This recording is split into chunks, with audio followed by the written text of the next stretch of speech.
Just Helen, Tom and Jacob that's on there. Just Helen, Tom and Jacob.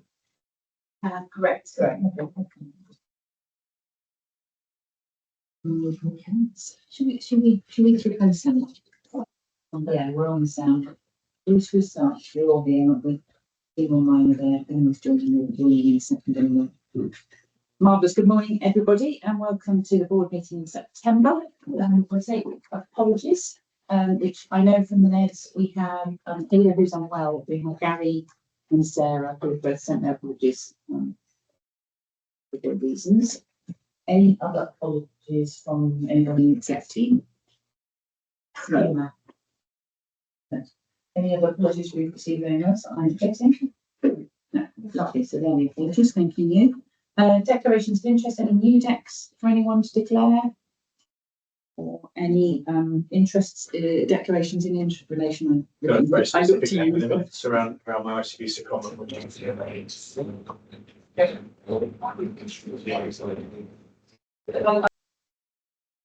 around my ICB comment, which carries on at the moment until the 31st of December. Thank you, Ian. That's really helpful. Anything from anyone else? Obviously, the register of interest is there, and as we say every time, it can be updated at any time on an ongoing basis from anybody's changes. Reminds me, I've got an interest active. That's lovely. We can move therefore into the meeting, and I think what we're going to be doing, Fiona, isn't it, is starting with the patient story. And you want to maybe just say Yes, a few words before we check this? that's fine. Thank you, Chair. So today's patient story for the board focus is on the importance of patient choice and the impact that listening and providing good quality care can have on a patient's family experience, even in the most difficult and saddest of situations. The lady coming in is called Zara Cameron. She's a recently bereaved mother and would like to share the story of her pregnancy and the birth, life and death of her son Abdul at just 4 days of age. And she has her husband Cameron with her.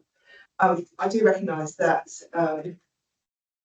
sometimes board stories can mirror lived experiences. So I just wanted, before I bring her in, to offer an opportunity out to anybody who feels that the topic may be uncomfortable for them, that it would be acceptable for people to remove themselves from the room for the brief 10 minutes whilst someone tells us that if people are happy, I will go and grab her.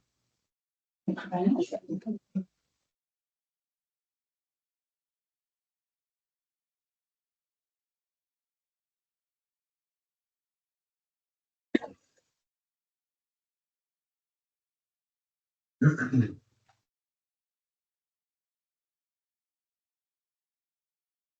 Have a little bit of background noise when she walks in. Yeah. Otherwise it's a very daunting I think I might say hello anyway, is what I was thinking. So yes, I had. I did say hello to her earlier on. So I think it's sort of talking amongst yourselves until she gets in. Walking into a silent.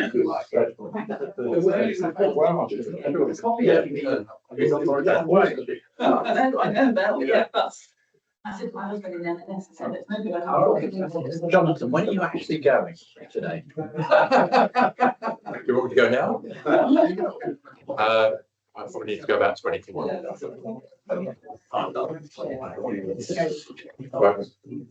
I'm just checking, thinking about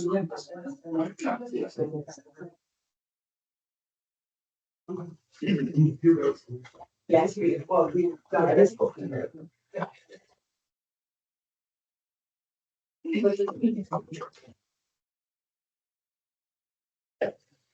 Okay, so thank you everyone for the brief interview. What's the right out? So we'd like to introduce Zara and Cameron.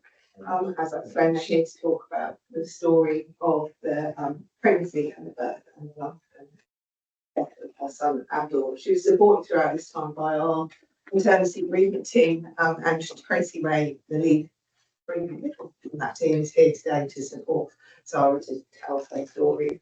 Every journey is unique, and Zara shows elements of outstanding care, but she's also willing to share with us some examples of when we didn't get it quite right, just to help the organisation learn and grow. I'm going to hand over to Tracy. Tracy, would it be nice to if we just said our names at least? You're probably not going to remember all the things that we all might say we do. So maybe if we just did names, and then you would feel like we sort of shared with you who we were, and you weren't just talking to a room full of people. So Louise, should we start with yourself? Louise, thank you. I'm the. Okay. Okay, I think we have it. And Heidi and we met at the door, so thank you for coming today. Kevin. Hello, Ian. Hi, I'm Mark. Good morning, I'm John. Good morning, I'm Ganesh. Hi, I'm Jonathan. Cameron and Sarah. So, just to say, so after Ramban was born on the 8th of August and he died on the 11th of August, so just see you going up there. So Sarah was booked by the community midwife and they had their data scan at 13 in the gestation. And when the sonographer was doing the checks, they noticed that there was some kind of brain abnormality. And they mentioned to the family the condition anencephaly. But they wanted to have a second opinion, so they actually referred them to Oxford where they had the scan, and this scan confirmed that it was anencephaly. So anencephaly is a rare and fatal birth defect in which the brain and the skull don't develop properly. So the actual skin and the skull is missing. The brain is underdeveloped, but the brain is visible to sight, to vision. In many cases, the pregnancy will end in miscarriage, stillbirth, maybe have a few minutes with the baby, a few hours, sometimes a few days, but very, very rarely more than a few days, very rarely. So Oxford spoke to the family and said what options they had, whether they want to have termination of pregnancy or whether they want to continue with the pregnancy, and they're advised to go home. And make their choices, and then Milton Keynes would then share the care, looking after them. And that's how it's going to work. I tried to speak for them. So I was given two options: to continue my pregnancy or have a termination for medical reasons.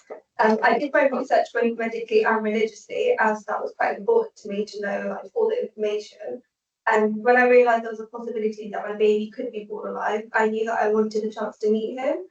But religiously, I was advised that I was allowed a termination in the situation and that I wouldn't be like considered sinful for doing so, because Islamically, terminations are a bit of a black and white area. It's like you don't really do them unless absolutely necessary. I didn't agree with that though, because it wasn't the right option for me. And I struggled with fertility issues. So finally getting pregnant, I felt like this could be my only chance to have a baby.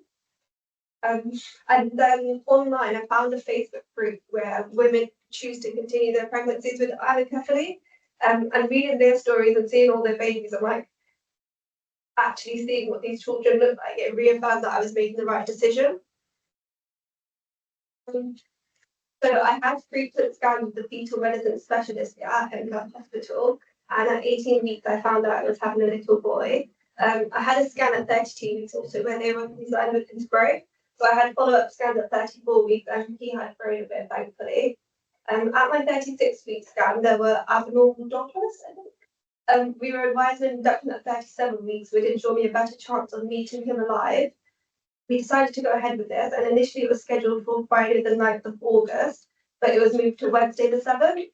It was actually Tracy who advised that we did it earlier, so that's why it was moved, because when he died, we didn't want like the weekend to delay any funeral arrangements, and she knew that was like religiously important to us. I couldn't really deal with the induction, so we didn't go ahead with it, and I had an elective C-section instead at 36 plus 6 on Thursday, the 8th of August at 10:07 a.m. He was born alive, but I had read that babies with anencephaly don't always cry, so I wasn't sure straight away. I had to ask, and I was mentally prepared for him to pass away within minutes. When they placed it on me for skin to skin, I didn't really want to look at him and get attached in case he died right there on my chest. But the staff were really supportive. Unfortunately, Tracy couldn't be there, but Lucy encouraged me to speak to him, and he actually responded with like really sweet cooing sounds, which I thought he would just be silent and not really be responsive. But that was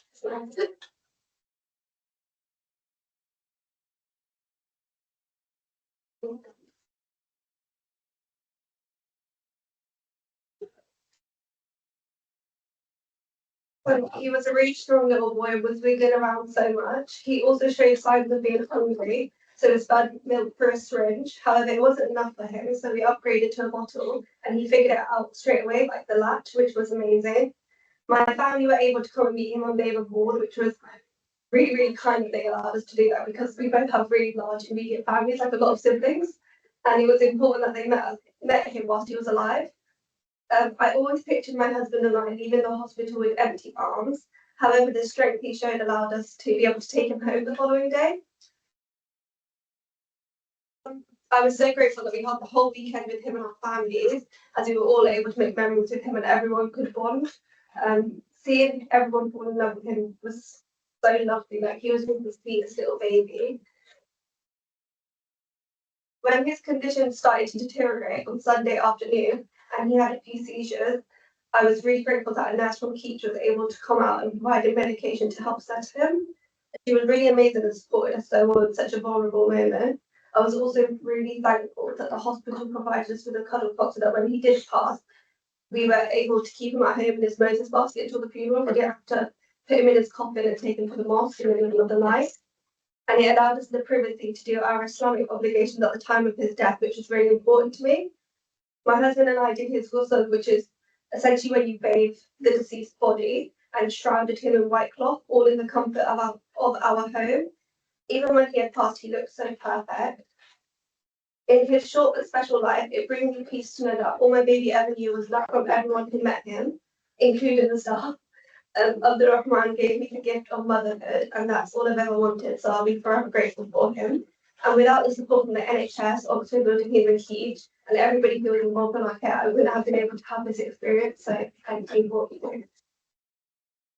So I'm just going to add on a few more things. So prior to the delivery, I actually met the family because they really wanted to have a funeral straight away. So once they died, but it's stillborn or a neonatal death, they wanted to be able to arrange that. So in Milton Keynes, we have to tell our coroner of any stillbirth or neonatal death. So I actually spoke to the coroner's officer prior to birth and asked, would it be possible that we could actually just go straight to registration? We know the condition of the baby, we explained it to Alan carefully. So everyone was just really supportive. So the coroner agreed with the registry office that when the time came, as long as the paediatric doctor had done a medical certificate, writing out Anna carefully that they were happy for that to happen. So you know, this was all pre-arranged before delivery.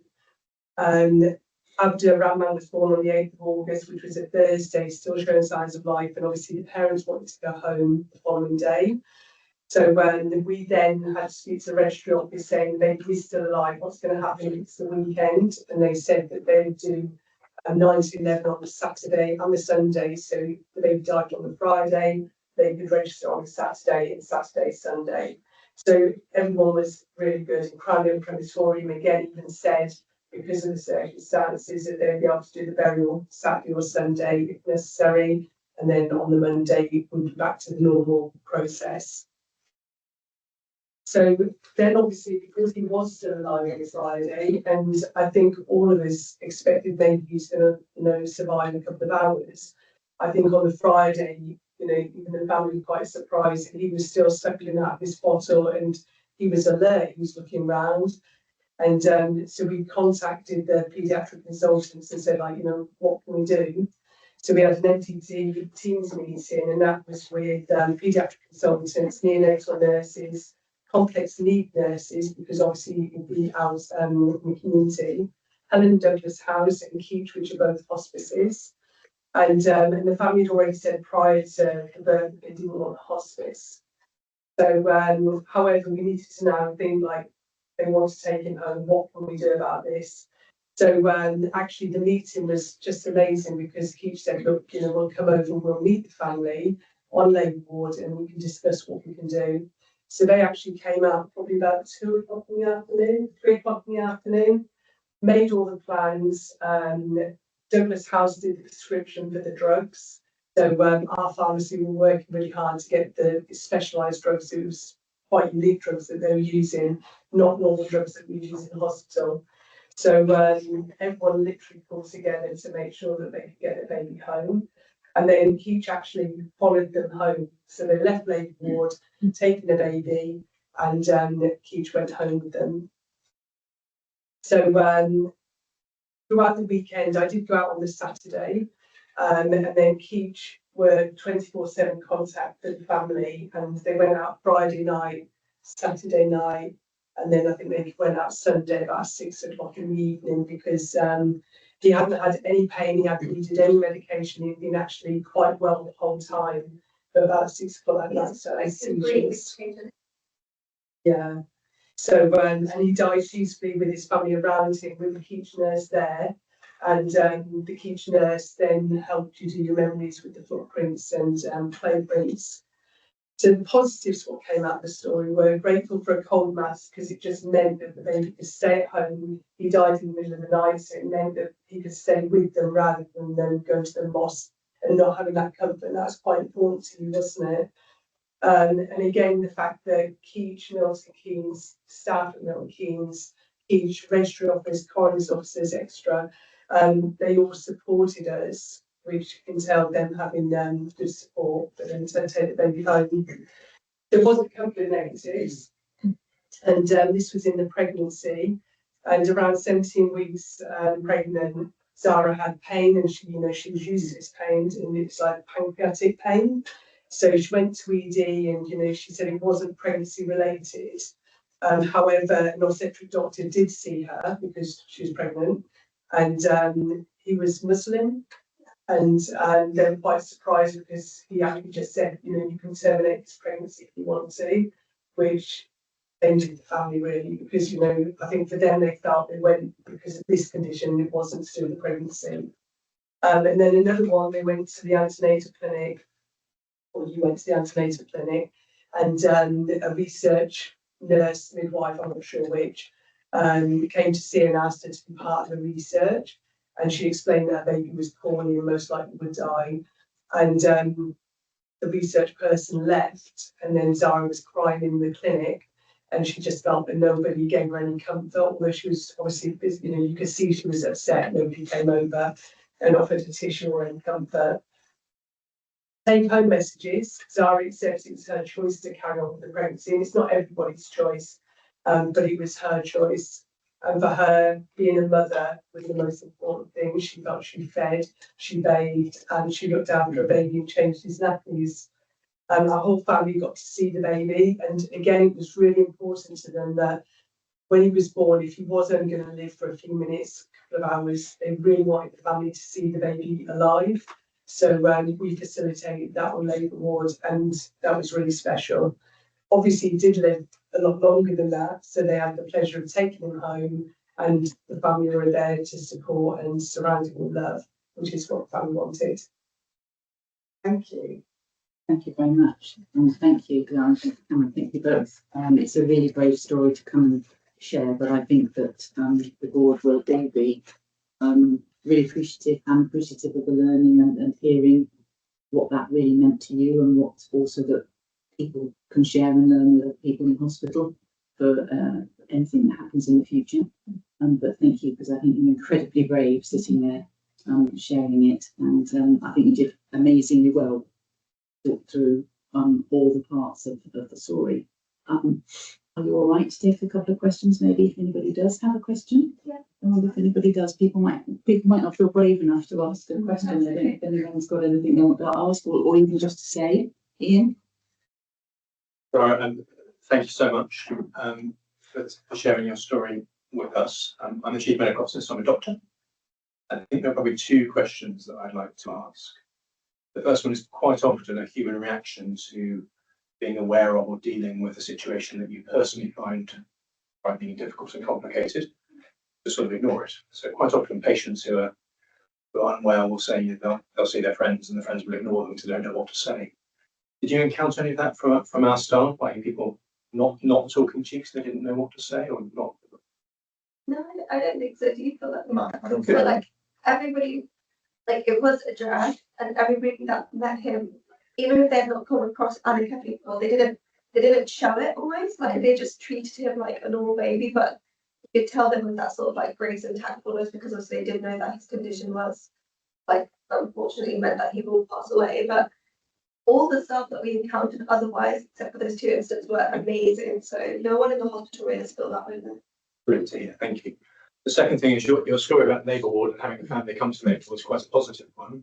we sit here as a board and think our Labour board isn't really very good. We want a new women's hospital because we want more space and better facilities. How were the facilities? Were there? They were good, and I really appreciate that thing at our family school because I think it was probably like 15, 20 people. So we have really large families. Like we have really big families, so it was like hard to choose. Like I can't be like my siblings can come first and yours have to wait in the corridor. I wanted everyone to meet him in case like it was minutes that we had. Obviously if the new women's centre is doing that is a really good positive because the only thing is it was like where I know that that room isn't actually purpose built as a bereavement suite, it was sort of converted, wasn't it? So I feel like the placement of it is a bit, it's like all the way in the back corner, so you have to like walk through the whole of the ward almost. And like they have all the emergency carts in the corridor right outside your room. So it's like you hear a lot like running. Sure. Yeah. But it wasn't really any negatives in terms of the suite or anything. I feel like it might make other people feel why are these guys getting the privilege if they don't know, because we have to walk past everyone. Yeah. I think it created quite a uproar in the Labour board saying, why can't we get our family or our Yes. friends, etc. Yeah. So maybe the position of actually mentioning it. Like logistically, but obviously. Because if you don't know what's going on, you're going to assume why are they getting the privilege, who are they, sort of thing. I think it's really good perception cameras, probably what people would think, yeah. Because there was a bit, you know, one or two instances where the police came to some other families, so it did happen. Anything else? Joan? Yeah, I was interested about Facebook, the web. Was that something that we encouraged you to do, or did you? Was it an It's also I initiative? mentioned that there is like support groups specific to Annie Cathy, but then I found one and it's a lot of American Christian women in that group because obviously they can be quite like anti-abortion, so a lot of them continue their pregnancy. But even though we have different religions and we're from different countries, like are related to them. So that was really helpful. But that could be something to mention. I know that Annie Cathy very rarely might not have a case like this again for years, but it could be something to mention. Like that Facebook group really helped me. Like I would post questions in that all the time and like so many people would respond with like their real life experiences and just like information and advice and things. Something about wandering stuff. Thank you very much for coming in and sharing. You need to know that it's really important for us to hear stories such as your own, because we do take the learnings and as even if, as you say, another case didn't come up for several years, I think there's other learnings that come out of this for all women, particularly the Muslim women coming through the hospital. I think it's really important for the board to really understand. So the fact you're able to sit here today and share is amazing in my view. So I give my personal thanks and best wishes for your future as well to both of you. So thank you very much and thank you for coming in. Thank you. Thank you, guys. So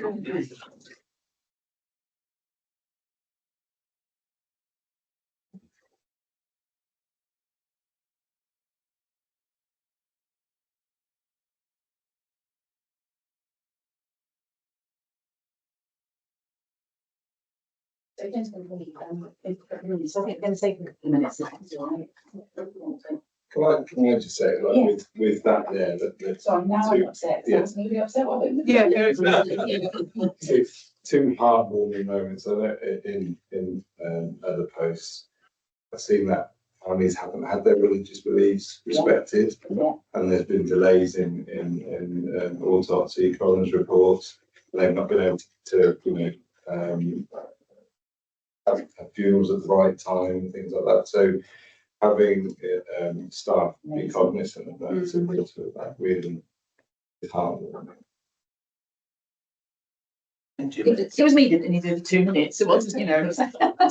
That's sensible. I think it's sensible. I think it also sets a break. That's right. We're in this together. That's fine.